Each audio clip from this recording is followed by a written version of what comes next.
VOA 모닝뉴스입니다. 미국과 한국이 내년도 방위비 분담금 규모를 정하기 위한 협상을 다음 주부터 시작합니다. 트럼프 행정부는 한국이 지금보다 더 많은 공평한 몫을 기여해야 한다는 기존 입장을 다시 한번 확인했습니다. 첫 소식은 박형주 기자가 보도합니다. 미국 국무부가 한국과 방위비 분담금 특별협정 SMA 협상을 오는 22일부터 24일까지 하와이에서 개최한다고 밝혔습니다. 국무부는 18일 관련 자료를 통해 한국이 미한 동맹을 위해 상당한 재원을 제공하는 것에 대해 감사한다면서 도널드 트럼프 대통령은 한국이 더 많은 공평한 몫을 기여할 수 있고 기여해야 한다는 점을 분명히 해왔다고 밝혔습니다. 또 해외 주둔 미군 비용 유지는 미국 납세자가 져야 할 부담이 아니라 그 혜택을 보는 동맹국과 협력국이 함께 공평하게 부담해야 할 책임이라고 강조했습니다. 그러면서 미국은 미한 동맹을 지속 강화하며 양측 모두의 공정하고 공평한 협상 결과를 모색한다고 덧붙였습니다. 본격적인 협상을 앞두고 한국의 분담금 인상 방침을 다시 확인한 것으로 해석됩니다. 이번 협상에서 미국은 제임스 드하트 국무부 방위비 분담금 협상 대표가 한국은 경제관료 출신인 정은보 방위비 분담금 협상 대사가 각각 협상단을 이끕니다. 앞서 양측은 지난달 서울에서 1차 회의를 열었지만 새로운 수석 대표가 협상 테이블에 마주 앉는 것은 처음입니다. 쟁점은 방위비 분담금 인상 폭입니다. 올해 미국과 한국은 지난해보다 8.2% 인상된 1조 389억 원, 약 9억 2,380만 달러의 협정에 합의했습니다.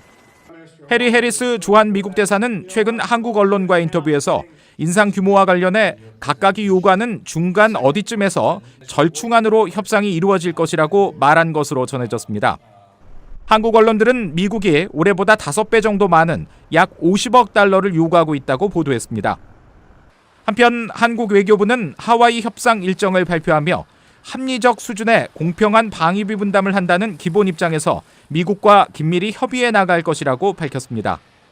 VOA 뉴스 박형주입니다. 데이비드 헬비 미 국방부 인도태평양 안보 담당 부차관보는 미한 방위비 분담 문제와 관련해 우리는 동맹과 파트너들이 공정한 분담에 기여할 의무가 있다고 믿는다고 말한 것으로 전해졌습니다.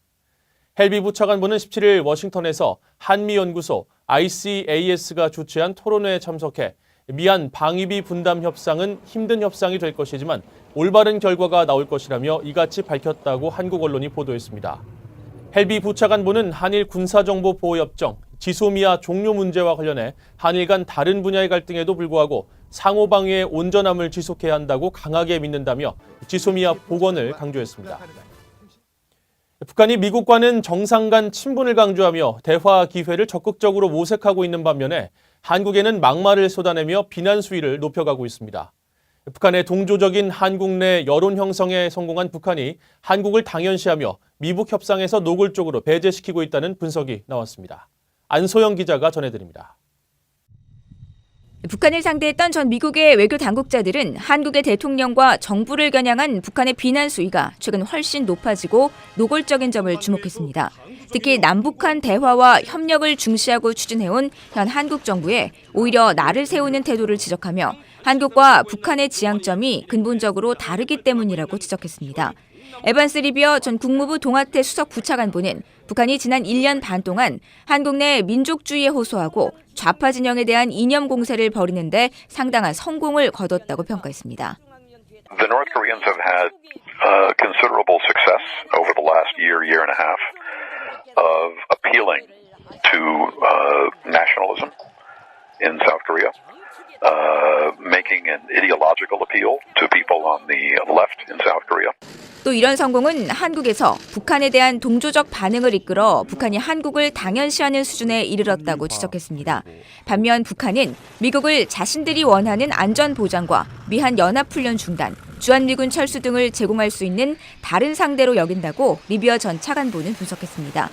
크리스토퍼 힐 전 국무부 동아태 차관보는 북한은 한국의 진보 세력을 좋게 여긴 적이 없으며 문재인 대통령의 약한 고리를 읽고 이를 악용하려는 것 같다고 말했습니다. 또 오직 트럼프 대통령과 대화하려 하고 폼페이오 국무장관은 물론 한국과도 마주 앉고 싶어하지 않는다는 점 역시 한국의 비난을 집중하는 이유로 들었습니다. 최근 한국이 F-35 전투기를 도입한 것도 영향을 끼쳤다고 분석했습니다. They are rather upset at the South Koreans for purchasing F-35s, which is an aircraft that is 100 times better than anything they've got. 로버트 아이논 전 국무부 비확산 담당 차관보는 여전히 북한은 한국 정부를 배제하는 동시에 미북 정상 간의 우호 관계를 통해 양보를 얻어낼 수 있다는 기대를 갖고 있다고 지적했습니다. VOA 뉴스 안소영입니다. 북한이 월드컵 예선전 남북 축구 경기를 무관중, 무중계로 진행한 뒤 북한의 심각한 인권 침해 문제가 지적되고 있습니다. 북한 주민들은 경기 소식을 접하지 못했고 한국 대표팀은 호텔에 갇혀 통신도 못한 채 전쟁처럼 경기를 치렀다고 밝혔는데 전문가들은 정보와 표현의 자유 문제를 지적하고 나섰습니다. 김영권 기자가 보도합니다. 지난 15일 평양 김일성 경기장에서 열린 2022 카타르 월드컵 2차 예선 경기를 마치고 귀국한 한국 선수단은 북한 당국의 조치와 경기 운영에 이해할 수 없다는 반응을 보였습니다. 그냥 전쟁 치렀었어요. 경기 자체는 그 치러졌었어. 경기 자체가 다. 한국 선수단은 숙소인 고려 호텔에서 통신을 할 수 없었고 북한 당국이 호텔 문 앞에도 나가지 못하게 했다고 밝혔습니다.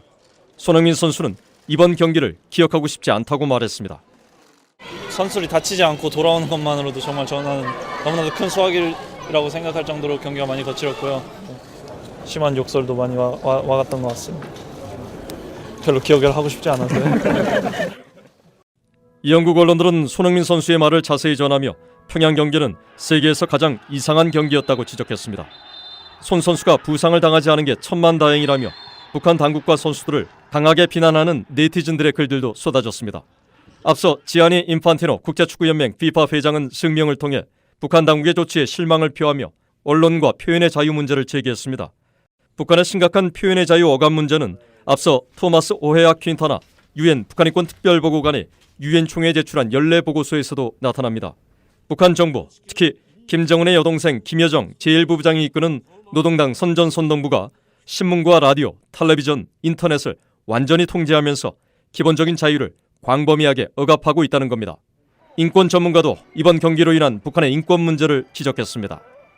기자들도 못 오게 하고 팬들도 못 오게 하고 북한 주민들까지 경기를 직접 못 보게 하고 이게 완전히 다른 형태의 훨씬 더 심각한 위반이죠. 대한축구협회는 북한과 아시아축구연맹, 국제축구연맹에 문제 제기를 검토할 것이라고 밝혔습니다. 국제축구연맹과 아시아축구연맹은 인권 침해는 물론 국제 스포츠 정신과 규범에도 어긋나는 북한 당국의 조치에 어떤 대응을 할지를 묻는 VOA 질문에 아직 답을 하지 않고 있습니다. VOA 뉴스 김영권입니다. 한국 대학생 진보연합 회원들이 주한 미군 대사관저에 기습 침입해 시위를 벌이다가 경찰에 체포됐습니다. 한국 경찰에 따르면 18일 오후 2시 50분쯤 대학생 진보연합 소속 대학생 등 17명이 서울 중구 주한미국 대사관저 담벽에 사다리를 놓고 무단으로 들어가 대사관저 마당에 진입했습니다.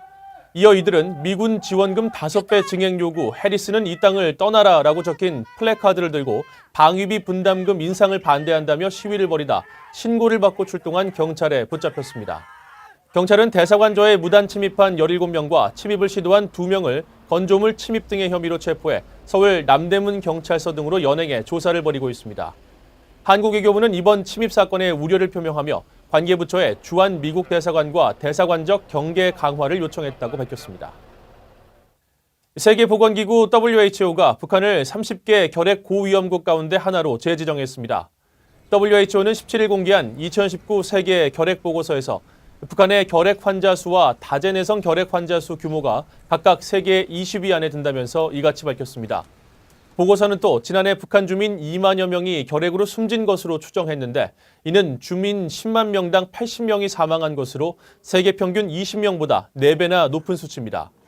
북한은 특히 30개 결핵 고위험국 가운데 주민들의 영양실조 비율이 아프리카 짐바브웨와 잠비아에 이어 전 세계에서 3번째로 높아 결핵 환자의 5대 사망 요인 가운데 영양실조로 인한 사망률이 심각한 수준인 것으로 나타났습니다.